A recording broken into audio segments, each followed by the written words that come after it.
Hello dear viewers, and welcome back to the Ancient Dwarven Hold. Today we have part 2 of my series on the lore of the Old Gods in Azeroth. If you haven't watched part 1, I would recommend you go and check that out and then come back to this one, so you're all caught up with this old dwarf's ramblings.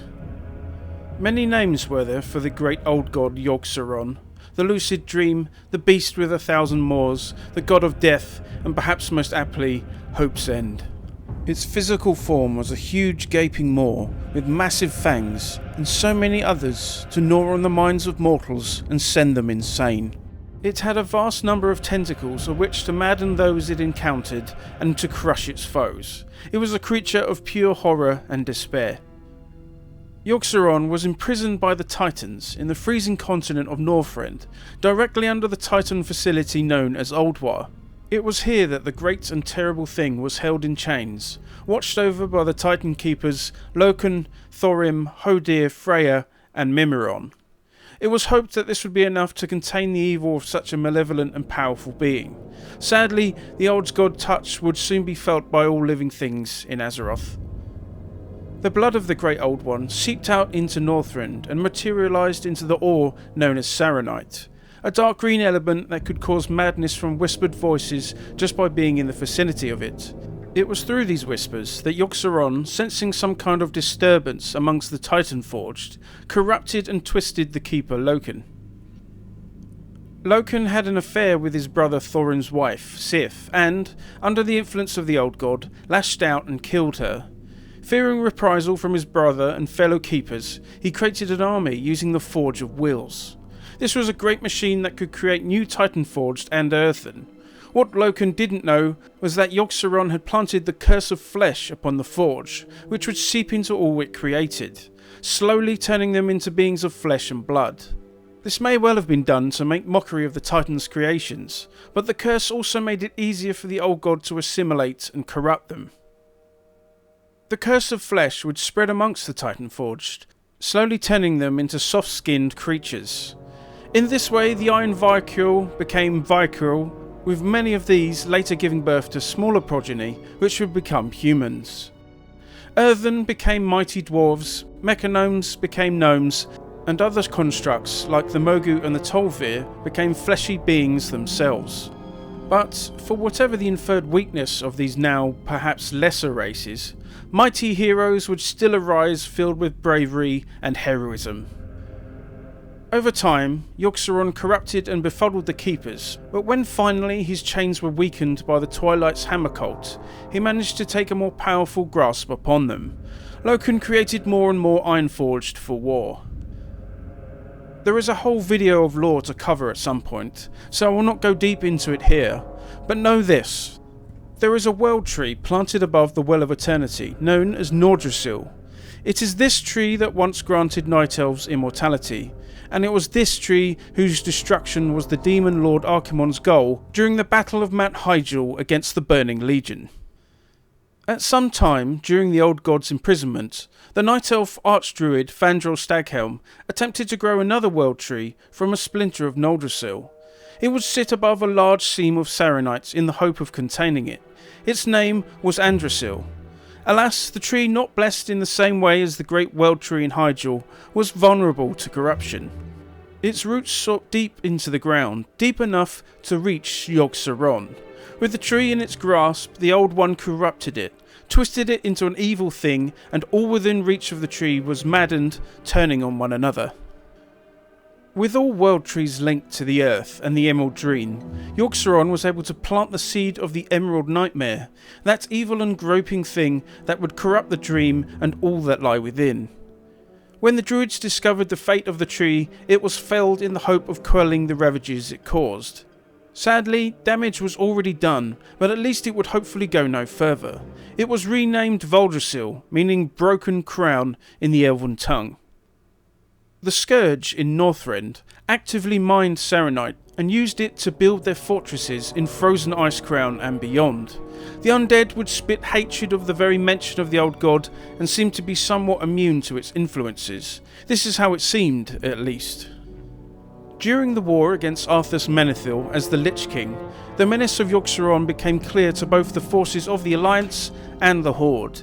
It had loosed its chains, and through the corrupted keeper Loken was making war on those Titanforged still sane, as well as seekers of truth like Bran Bronzebeard.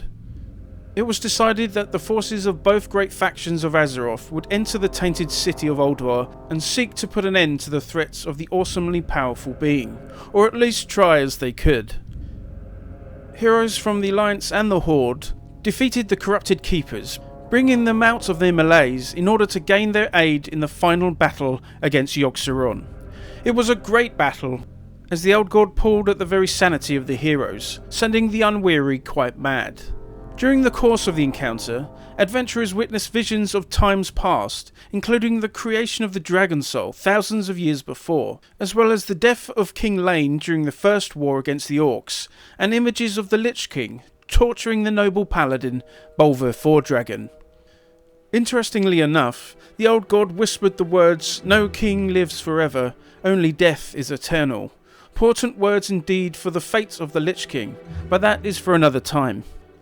Like Cthulhu before them, Yogg-Saron was somehow cast down and defeated by heroes, its threat, like its fellow, perhaps lifted from the world of Azeroth. But again, could the God of Death ever truly be defeated? Now, dear viewers, we should take a moment to talk about the remnants of Yogg-Saron. Although he was destroyed by the Titan Amenthal, he was not wholly defeated. The Shah, the last of its remnants, resided in the land of Pandaria. They were dark entities spurred into life by highly emotional states. During the time where the mists of Pandaria were lifted, and both the forces of the Alliance and the Horde brought war to their land, the Shah appeared en masse, with 7 great Shah, each embodying emotions like anger, fear and pride.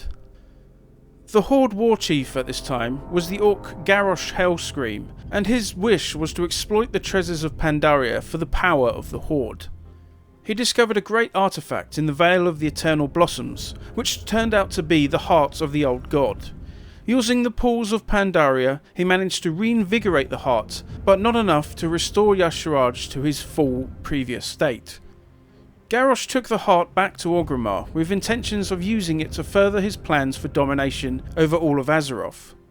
He was ultimately defeated alongside the manted Klaxi by forces of the Alliance and the Horde, and the heart was finally destroyed, the last vestiges of the Old God gone for good.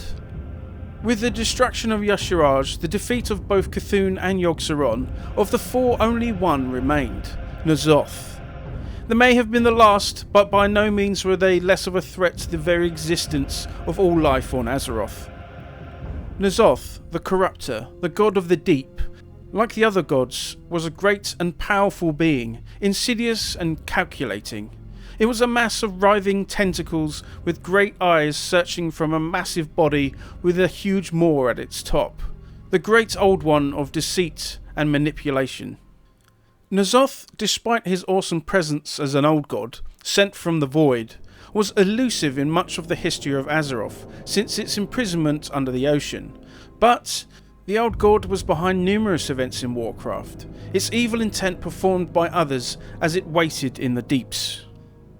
The War of the Ancients was a great struggle between the forces of the free people of Azeroth against the invading Burning Legion. Many great beings and many great feats were there in this time, deserving of their own video. At its culmination and the destruction of the First Well of Eternity, the Queen of the Highborn Elves, Ashara, was almost destroyed. As she was drowning in the water, a voice came to her. It was N'Zoth. He offered to save the Queen and her followers in exchange for their servitude. Ever the charismatic manipulator herself, the Queen managed to bargain with the Old God that he would save her and her kin. They would serve, but she would rule as Queen. He accepted. During the Cataclysm, the corrupted aspect Deathwing emerged from the elemental plane, causing great upheaval and destruction in its wake. He was maddened and completely under the influence of N'Zoth, bound and entangled by the Great Old One's whispers. He sent Deathwing out and onto its cause of the coming about of the Hour of Twilight, where the old gods ruled the world once more and all fell to darkness and shadow. The Elemental Lords were also sent by N'Zoth to aid in the destruction of any defences of Azeroth. Alakirin Oldham was sent to assail the Forge of Origination, and Ragnaros to Hyjal to destroy and bring fiery death to the World Tree. He also instructed the Naga to attack Vashir and attempt to capture and imprison the Lord of Water, Neptulon. Therazane remained neutral. During the assaults on Wormrest Temple, N'Zoth sent numerous forces, including 2 great Naraki, in an attempt to overcome the defenders. Ultimately, Deathwing was confronted by the Aspects and Thrall, who used their power and that of the Dragon Soul to defeat the fallen Aspect. This scheme may have failed, but the nefarious old god was not so easily defeated. Making use of his brethren Yogg-Saron's way into the Emerald Dream, N'Zoth spread the corruption further, empowering the Nightmare Lord Xavius to strike at the defenders of the Dream and out into the waking world itself. Xavius was originally a servant of Queen Ashara and had some ties with the Burning Legion, but his true allegiance was to the Old Gods. The Nightmare Lord was defeated inside the Nightmare by forces led by Malfurion Stormrage. Yet again, the instigator, the entity behind the evil, was free of any retribution, as it waited in the depths, scheming further. It was not until during the events of the Battle of Azeroth between the forces of the Alliance and the Horde that N'Zoth made an appearance himself. He used the events of this time to further his own ends and bring about his freedom from his prison. The Fourth War, as it was known, was fought between the Alliance led by King Anduin Wynn and the Horde, whose war chief was Sylvanas Windrunner. With their focus elsewhere, N'Zoth made his own play upon the world, to bring about his ascension to ruler of the planet under a new Black Empire. Ashara, in her eternal palace, was fought by forces from both the Alliance and the Horde, led by Jaina Proudmoore and Lothair Theron. She was eventually overcome, but the defeat was hollow, as she had managed to break the chains on the Great Old God's prison, who then promptly rescued her from retribution. With its freedom, N'Zoth awakened the city of Ny'alotha, the centre of the Black Empire. N'Zoth's forces attacked numerous sites in Azeroth, intending to take control of powerful installations, such as the Forge of Origination. Battle was brought with the defenders of Azeroth, alongside the Speaker of Azeroth, Magni Bronzebeard, and High Keeper Ra-Den, who sacrificed himself to the grasp of N'Zoth. At the same time, the old god unleashed nightmare visions upon the land of Stormwind and Orgrimmar, and other locations that would bring about madness and doom to all that experienced them. Under the instruction of Magni Bronzebeard, the defenders of Azeroth, alongside Rathian of the Black Dragonflight, brought battle to N'Zoth in Ny'alotha.